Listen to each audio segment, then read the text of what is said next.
Assalamualaikum, selamat pagi anak-anak. Anak-anak, hari ini kita akan mempelajari tentang pengaruh kondisi geografis Indonesia sebagai negara maritim terhadap kehidupan masyarakat. Indonesia itu merupakan negara maritim. Tahukah kamu apa itu negara maritim? Ya, negara maritim adalah negara yang memiliki wilayah perairan yang luas, di mana hampir 2/3 wilayahnya merupakan lautan.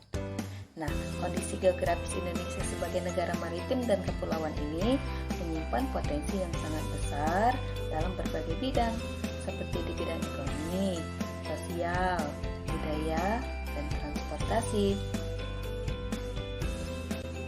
Pengaruh kondisi geografis Indonesia sebagai negara maritim dan kepulauan di bidang ekonomi adalah sebagai negara yang memiliki laut yang sangat luas, tentu saja memberikan keuntungan bagi Indonesia. Masyarakat pesisir adalah kelompok masyarakat yang bisa merasakan langsung manfaatnya. Banyak jenis pekerjaan yang diusahakan untuk menunjang pekerjaannya, seperti misalnya mencari ikan untuk nelayan, atau pedagang yang menjual hasil tangkapan nelayan. Lalu berikutnya ada usaha pariwisata yang banyak terdapat di tempat kita ya, yaitu wisata bahari. Kemudian ada usaha pelayaran. Selanjutnya ada usaha pertambangan minyak lepas pantai. Lalu ada juga petani garam, tetapi kalau petani garam tidak ada di daerah tempat tinggal kita ya. Lalu, bisakah kamu menebak kira-kira pekerjaan apa lagi kah yang memanfaatkan sumber daya laut? Nah, berikutnya kita akan membahas tentang pengaruh kondisi geografis Indonesia sebagai negara maritim dan kepulauan di bidang sosial. Pengaruhnya yang pertama di bidang sosial adalah komunikasi dan interaksi antar penduduk menjadi lebih mudah. Kemudian, terjadinya pembauran, pencampuran atau peleburan nilai-nilai antar pulau dan antar negara. Selanjutnya, munculnya perkampungan-perkampungan etnis tertentu seperti pecinan dan kampung Arab. Lalu, terjadinya perubahan perilaku masyarakat karena pengaruh masuknya pola dan nilai perilaku dari daerah lain. Dan kelima, terjadinya perpindahan ilmu pengetahuan dan teknologi.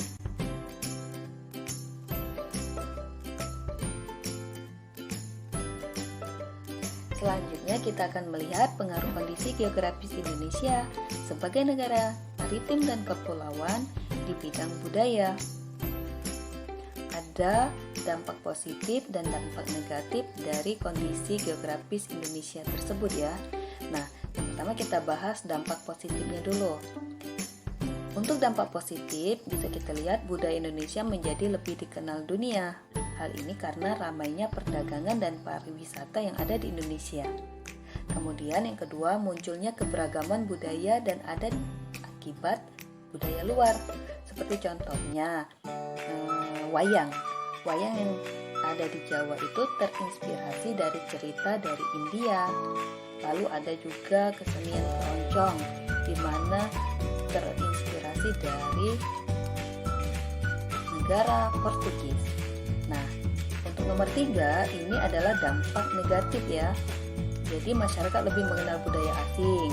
Terus tontonan dan adegan film yang kurang pantas membawa efek buruk bagi bangsa Indonesia, di mana mereka menganggap budaya asing menjadi lebih modern jika dibandingkan dengan budaya Indonesia.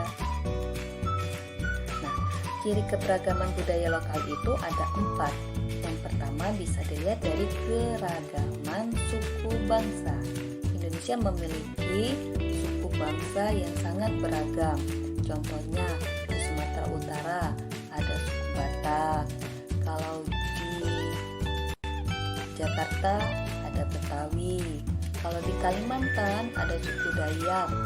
Kalau di Papua ada suku Asmat dan suku Dani. Nah, nomor 2, Indonesia juga memiliki keragaman bahasa,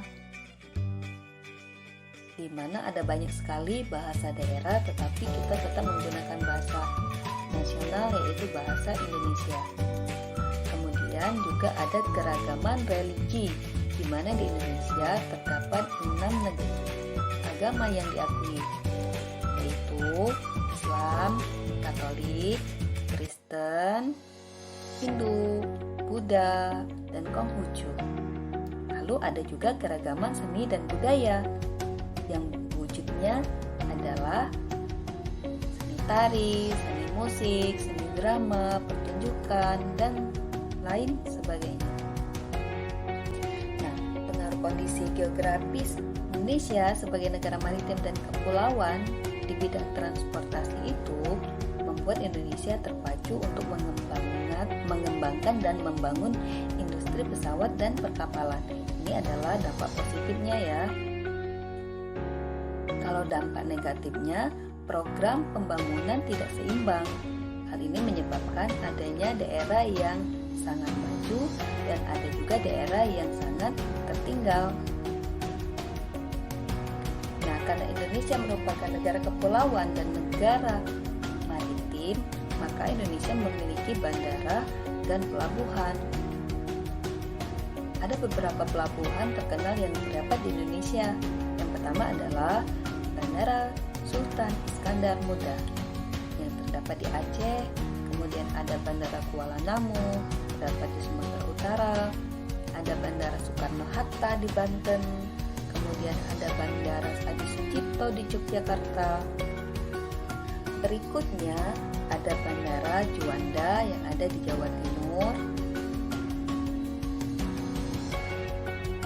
ada Bandara Ngurah Rai yang terdapat di Bali, kemudian ada juga Bandara Sultan Haji Muhammad Sulaiman Pinggan yang ada di Kalimantan Timur.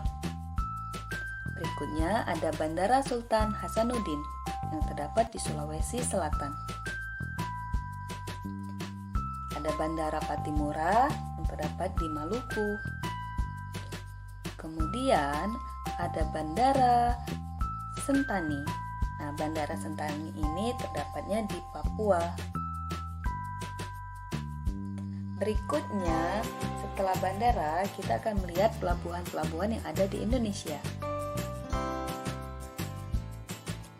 Pertama adalah Pelabuhan Belawan. Pelabuhan Belawan terdapat di Sumatera Utara. Kemudian ada Pelabuhan Bakahuni yang terdapat di Lampung. Ada juga Pelabuhan Merak yang terdapat di Banten. Kemudian ada Pelabuhan Tanjung Priok yang terdapat di Jakarta. Berikutnya ada Pelabuhan Tanjung Mas. Tanjung Mas terdapat di Semarang, Jawa Tengah. Berikutnya ada Pelabuhan Tanjung Perak. Pelabuhan Tanjung Perak terdapat di Surabaya. Berikutnya ada Pelabuhan Gilimanuk. Gilimanuk terdapat di Bali. Pelabuhan berikutnya adalah Pelabuhan Trisakti yang terdapat di Kalimantan Selatan. Berikutnya ada Pelabuhan Soekarno-Hatta. Nah, kalau Bandara Soekarno-Hatta terdapat di Banten, maka Pelabuhan Soekarno-Hatta terdapat di Makassar, Sulawesi Selatan ya.